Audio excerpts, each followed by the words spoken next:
name is Swati Sinha, and in this video I will provide you information about oogenesis. So oogenesis को जब हम समझेंगे तो oogenesis होता है फीमेल ओवरी में. ओके, तो in the process of oogenesis formation of female gamete, और फीमेल गैमेट को कहा जाता है ओवम. ओवम की फॉर्मेशन होती है oogenesis प्रोसेस में. ओवम की फॉर्मेशन होती है और ये जो फॉर्मेशन होती है ये होती है फीमेल के ओवरी में, inside the female ovary. Okay, और ये जो ओवम बनता है ये हैप्लॉइड इन नेचर होता है. Haploid means single set of chromosome ही इसमें प्रेजेंट होते हैं. अगर हम ह्यूमन के क्रोमोसोम की बात करें तो ह्यूमन के क्रोमोसोम नंबर 46 होता है, और ह्यूमन की जितनी भी सेल्स होती हैं सोमेटिक सेल्स उन सब में diploid set of chromosome, 2 set of chromosome present होता है. मींस 23 क्रोमोसोम की 2 कॉपी प्रेजेंट होती है. और जब हम ओवम की बात कर रहे हैं तो मींस ओवम बन रहा है आपका हैप्लॉइड, दैट इज हैप्लॉइड. और हैप्लॉइड का मीनिंग क्या हुआ? 23 क्रोमोसोम. मींस ओवम में 23 क्रोमोसोम प्रेजेंट होते हैं. ओके, अब हम ये प्रोसेस को समझेंगे oogenesis क्या होता है, कैसे होता है. तो जब हम oogenesis की बात कर रहे हैं तो oogenesis की जो प्रोसेस है इसको हम 3 फेज में डिवाइड कर सकते हैं. इसको अच्छे से समझने के लिए 3 मेन फेज में हम इसको डिवाइड कर देंगे. First is multiplication phase, second is growth phase, third is maturation phase. One by one हमें तीनों फेज को समझना है. सो फर्स्ट मल्टीप्लिकेशन फेज कब से स्टार्ट होती है? देखो oogenesis और मेल्स में स्पर्मेटोजेनेसिस में बहुत सारे डिफरेंसेस हैं. तो फर्स्ट डिफरेंस स्टार्ट हो जाता है मेल्स में स्पर्मेटोजेनेसिस हमने पढ़ा है प्यूबर्टी एज में स्टार्ट होगा, लेकिन ये जो oogenesis है ओवम की फॉर्मेशन ये स्टार्ट हो जाती है एम्ब्रियोनिक फेज से ही. तो ये एम्ब्रियोनिक फेज से ही इसका डेवलपमेंट स्टार्ट हो जाता है. ठीक, अब इस डायग्राम से भी हम साइड बाय साइड समझते चलेंगे. तो ये क्या टाइम है? Fetal life. ये हमने फीटल लाइफ को शो किया है. Fetal means embryonic stage. तो एम्ब्रियोनिक स्टेज में oogonia, ये जो oogonia होती है ये कैसी होती है? Diploid in nature, means with 46 chromosome. इसके पास 46 क्रोमोसोम प्रेजेंट है. अभी oogonia फीटल लाइफ में एम्ब्रियोनिक स्टेज में मल्टीप्लाई करती है. मल्टीप्लाई मींस अपना कॉपी नंबर इंक्रीज करती है, और इसके लिए कौन से टाइप का सेल डिवीजन होता है? That is mitosis. माइटोसिस कर ये अपना कॉपी नंबर इंक्रीज करती है. आप देख सकते हैं 1 से 2, 2 से 4, क्योंकि यहाँ शो कर रहा है इजी नहीं है, मैंने सिर्फ 4 ही सेल्स शो किया. ठीक है, तो फीटल स्टेज में एम्ब्रियोनिक स्टेज में इसका डेवलपमेंट स्टार्ट हो जाता है oogenesis.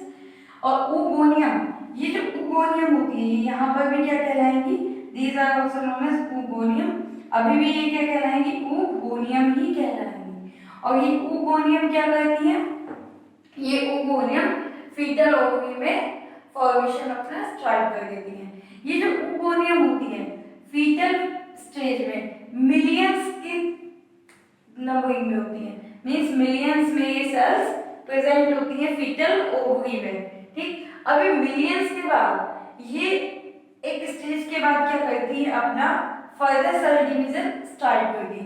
अब इनको हैप्लॉइड ओवम बनाना है, और हम जानते हैं डिप्लॉइड से हैप्लॉइड सेल कौन सा सेल डिवीजन में बनती है? That is in the meiosis. Meiosis cell division में डिप्लॉइड सेल रिड्यूस होकर क्रोमोसोम नंबर क्या बनाते हैं? 4 हैप्लॉइड सेल्स. ठीक है, तो ये oogonia क्या करती है? सेल डिवीजन स्टार्ट करती है, और सेल डिवीजन स्टार्ट करके ये एंटर करती है मियोसिस फर्स्ट में. मियोसिस फर्स्ट की 4 डिफरेंट फेजेस होती हैं. प्रोफेज फर्स्ट, मियोसिस फर्स्ट में 4 डिफरेंट फेजेस आ जाएंगी हमारी. प्रोफेज फर्स्ट, नेक्स्ट आती है metaphase first, anaphase first, and then telophase first. ये मैं बात कर रही हूँ मियोसिस फर्स्ट के न्यूक्लियर डिवीजन की। इसके बाद सेल साइटोकाइनेसिस होगा, देन मियोसिस सेकंड होता है, और मियोसिस सेकंड में again prophase second, metaphase second, anaphase second, telophase second. तो ये सबका क्या होता है, रिपीटेशन होता है, उसके बाद मियोसिस कंप्लीट होता है। तो ये जो ओगोनियम थी फीटल एज में, ये क्या करती हैं, ये एंटर कर जाती है प्रोफेज फर्स्ट में, मियोसिस फर्स्ट का प्रोफेज फर्स्ट, और यहीं पर ये अरेस्ट हो जाती हैं, मींस ये अपने सेल साइकिल को यहीं पर रोक देती हैं। ठीक है, इसके बाद जब हम बात करते हैं फीटल लाइफ के बाद, ये जो प्राइमरी ओगोनियम थी, अब इस स्टेज में ये कहलाती है primary oocyte। Now these are known as primary oocyte, और ये प्रोफेज फर्स्ट में अरेस्टेड हो चुकी हैं। ठीक है, यहाँ से प्राइमरी oocyte की फॉर्मेशन हो गई है। ठीक है, इसके बाद ये फीटल एज तक ही चला है सब कुछ एम्ब्रियोनिक स्टेज में। अब ये जो टाइम है बर्थ तक, प्राइमरी oocyte जितनी एक बार में बननी होती है बन चुकी होती है। इसके बाद बर्थ के बाद through out the life cycle, life time, कोई प्राइमरी oocyte फर्दर ऐड नहीं होती। जितनी एम्ब्रियोनिक स्टेज में ओगोनियम की फॉर्मेशन होती है उतनी ही फॉर्मेशन कंटिन्यू रहती है। ओके, अब ये जो प्राइमरी oocyte है, ये प्राइमरी oocyte के बाद क्या हुआ, बर्थ हुआ फीमेल का, बर्थ और चाइल्डहुड के बाद क्या आता है, प्यूबर्टी एज। अब ये प्यूबर्टी स्टेज में यही प्राइमरी oocyte अब कौन सी फेज में एंटर करती है, सेकंड फेज में एंटर करती है। ये oogenesis की सेकंड फेज में एंटर करती है, दैट इज ग्रोथ फेज। और ग्रोथ फेज में ये प्राइमरी oocyte के चारों तरफ कुछ सेल्स का डिपोजिशन होना स्टार्ट हो जाता है इन दी प्यूबर्टी एज, और ये सेल्स कहलाती हैं ग्रैन्युलोसा सेल्स। ओके, तो प्राइमरी oocyte के चारों तरफ ग्रैन्युलोसा सेल्स आकर इकट्ठा होना स्टार्ट कर देती हैं। ठीक है, अब ये स्ट्रक्चर, सेल तो अभी भी प्राइमरी oocyte है, लेकिन ये स्ट्रक्चर कहलाते हैं प्राइमरी फॉलिकल, क्योंकि ग्रैन्युलोसा सेल्स और फॉलिकुलर सेल्स मिलकर ये स्ट्रक्चर बनाती हैं। और स्टार्टिंग में ये स्ट्रक्चर बनी है, कुछ ही सेल्स हैं, आप देख भी सकते हैं आगे के कंपैरिजन में। तो ये जो स्ट्रक्चर बनती है कहलाती है प्राइमरी फॉलिकल, और जो oocyte है वो कहलाएगा प्राइमरी oocyte। ये प्राइमरी oocyte के चारों तरफ ग्रैन्युलोसा सेल्स के आने की वजह से स्ट्रक्चर बनती है प्राइमरी फॉलिकल। ठीक है, इस टाइम पीरियड में ये जो मिलियंस में थी, अब ये कम होकर 60,000 to 80,000 हो जाती हैं, ये डीजेनरेट हो जाती हैं। इन ओगोनियम में से बहुत सारी ओगोनियम डीजेनरेट हो जाती है, जिसमें से सिर्फ 60,000 to 80,000 ही आगे प्राइमरी फॉलिकल की फॉर्मेशन कर सकती है, कर पाती है। ठीक है, अब ये प्राइमरी फॉलिकल के चारों तरफ और ग्रैन्युलोसा सेल्स आकर इकट्ठा होना स्टार्ट कर देती हैं और बन जाती है सेकेंडरी फॉलिकल। आप देख सकते हैं यहाँ पर मैंने रेड कलर से कुछ सेल्स और दिखाए हुए हैं। ठीक है, ये और ग्रैन्युलोसा सेल्स के डिपोजिशन की वजह से बनी है सेकेंडरी फॉलिकल। ठीक, अभी भी कौन सी स्टेज में, प्राइमरी oocyte, और आप इसको बोलेंगे सेकेंडरी फॉलिकल। ठीक है, फर्दर इसमें क्या हो जाता है, कुछ और थीकर लेयर्स की फॉर्मेशन हो जाती है, साथ ही साथ कुछ कैविटी बन जाती है, फ्लूइड फिल्ड कैविटी, और ये सेकेंडरी फॉलिकल कन्वर्ट हो जाती है टर्शियरी फॉलिकल में। ठीक है, और ये टर्शियरी फॉलिकल के पास में अभी भी क्या होता है, प्राइमरी oocyte है। ये oocyte वही है, सिर्फ फॉलिकल स्ट्रक्चर चेंज हुई है, यहां से लेकर यहां तक, दिस इज प्राइमरी oocyte। ठीक है, क्योंकि इसमें मियोसिस अभी कंप्लीट नहीं हुआ है। ठीक है, क्या कहलाएगा ये, टर्शियरी फॉलिकल। ये सेकेंडरी फॉलिकल कन्वर्ट हो जाती है टर्शियरी फॉलिकल में, और इसी के साथ oogenesis की थर्ड फेज स्टार्ट हो जाती है, दैट इज मैच्योरेशन फेज। ठीक है, अब यहाँ से ओवम या ओगोनियम मैच्योर होना स्टार्ट कर देती है। अभी टर्शियरी फॉलिकल और प्राइमरी oocyte जो अरेस्टेड थी अभी तक प्रोफेज फर्स्ट, मियोसिस फर्स्ट में, और ये कब से अरेस्टेड थी, एम्ब्रियोनिक स्टेज से, बर्थ से पहले से ही ये अरेस्टेड थी, ये यहाँ पर अरेस्टेड हो गई थी प्रोफेज फर्स्ट में, मियोसिस फर्स्ट में, और ये यहाँ तक अरेस्टेड है जब तक फॉलिकल का डेवलपमेंट होता है। और ये सब कब तक चलता है? प्यूबर्टी एज तक चलता है, ठीक है। प्यूबर्टी एज में आकर ये प्रोफेज फर्स्ट, जो मियोसिस फर्स्ट प्रोफेज फर्स्ट में अरेस्टेड थी, अब ये अपने मियोसिस फर्स्ट को आगे कंटिन्यू करती है। और मियोसिस फर्स्ट को कंप्लीट करने के बाद ये दो सेल्स की फॉर्मेशन करती है, एक कहलाती है सेकेंडरी oocyte और दूसरी होती है पोलर बॉडी। दोनों ये कैसे होती है? हैप्लॉइड इन नेचर, मींस 23 क्रोमोसोम और इसके पास भी 23 क्रोमोसोम है, जबकि जो हमारे प्राइमरी oocyte थी उसके पास 46 क्रोमोसोम थे, consist of 46 chromosome. Polar body consist of 23 chromosome.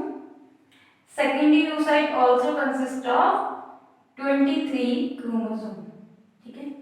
और ये टर्शियरी फॉलिकल और सेल्स की डिपोजिशन के बाद बन जाती है ग्राफियन फॉलिकल, ठीक है। क्या बन जाती है अभी? Graafian follicle. यहाँ तक मियोसिस फर्स्ट कंप्लीट होता है, ठीक है।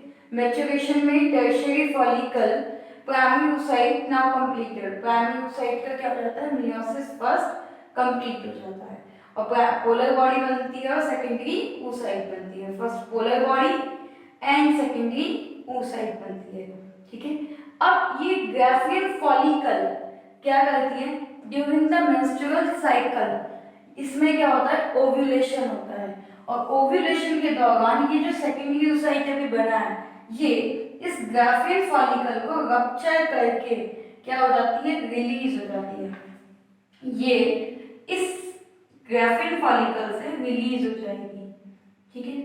और ये सेकेंडरी oocyte फर्दर या तो इसका फर्टिलाइजेशन होगा with the male gamete means sperm cell, नहीं तो ये रिलीज आउट हो जाती है। अब यदि इसका फर्टिलाइजेशन हुआ है तो ये आगे कंटिन्यू करेगी अपने मियोसिस को, वरना ये इसी फेज में अरेस्टेड रहती है, ठीक है। अब ये जो सेकेंडरी oocyte था, सेकेंडरी oocyte अपने मियोसिस फर्स्ट में यहाँ तक कंप्लीट कर चुकी है, ये आगे मियोसिस सेकेंड में एंटर करती है और अरेस्ट हो जाती है वापस से यहीं पर फर्टिलाइजेशन से पहले पर तक। ये अरेस्ट हो जाती है यहाँ पर, अरेस्टेड इन मेटाफेज सेकेंड में, ये मेटाफेज सेकेंड में अरेस्ट हो जाती है, ठीक है। अभी हमने क्या देखा कि ओगोनियम थी एम्ब्रियोनिक स्टेज में, ठीक है। ये प्रोफेज फर्स्ट में अरेस्टेड थी, प्यूबर्टी टाइम पर फॉलिकल्स का डेवलपमेंट चल रहा था, और जैसे प्यूबर्टी टाइम में ही प्राइमरी oocyte ने अपना जो अरेस्टेड थी प्रोफेज फर्स्ट में मियोसिस फर्स्ट को कंप्लीट किया और पोलर बॉडी बनाया, फर्स्ट पोलर बॉडी और सेकेंडरी oocyte बनाया। ग्राफियन फॉलिकल का स्ट्रक्चर, ठीक है। अब ये सेकेंडरी oocyte आगे मियोसिस फर्स्ट सेकेंड में एंटर करती है और वापस से अरेस्ट हो जाती है मेटाफेज सेकेंड में। अब मेटाफेज सेकेंड में ये अरेस्ट रहती है जब तक स्पर्म सेल से इसका फर्टिलाइजेशन नहीं होता। क्यों? क्योंकि यहाँ पर ये जो सेकेंडरी oocyte होता है इसके पास सेंट्रियोल प्रेजेंट नहीं होता, और सेंट्रियोल के बिना, सेंट्रियोल जो होते हैं आपके पोल्स पर प्रेजेंट होता है जिससे स्पिंडल फाइबर अटैच होते हैं, और ये स्पिंडल फाइबर क्रोमोसोम के सेंट्रोमियर से अटैच होकर उनको डिफरेंट पोल्स की तरफ मूव कराते हैं, ठीक है। क्योंकि इसके पास सेंट्रियोल ही प्रेजेंट नहीं है तो इसमें सेल डिवीजन फर्दर नहीं होता, मींस मियोसिस सेकंड कंप्लीट नहीं होता, इसीलिए ये अरेस्टेड रहती है, ठीक है। अब फर्टिलाइजेशन के बाद जैसे ही स्पर्म की वजह से इसमें सेंट्रियोल आता है, सेंट्रियोल इसके सेल के अंदर एंटर करते हैं, ये अपने मियोसिस को कंप्लीट करती है, और मियोसिस सेकंड को कंप्लीट करने के बाद एक बनाती है पोलर बॉडी हैप्लॉइड और दूसरा बनाती है हैप्लॉइड ओवम, ठीक। ये हैप्लॉइड ओवम फ्यूज करता है स्पर्म के न्यूक्लियस के साथ, मींस ये फ्यूज करके क्या बनाएगी? फर्दर जाइगोट बनाएगी। लेकिन हमें ओवम तक पढ़ना है क्योंकि हम oogenesis पढ़ रहे हैं, हम फर्टिलाइजेशन की जगह भी oogenesis पढ़ रहे हैं, ठीक है। तो हमारा ये कंप्लीट इंफॉर्मेशन थी oogenesis के बारे में। ओवोनियम, primary oocyte, secondary follicle, tertiary follicle, Graafian follicle, और ग्राफिन फॉलिकल में सेकेंडरी oocyte रिलीज हो जाता है। इस प्रोसेस को कहा जाता है ओव्यूलेशन, और ये ओव्यूलेशन बहुत सारे हार्मोन्स के कंट्रोल के अंडर होता है।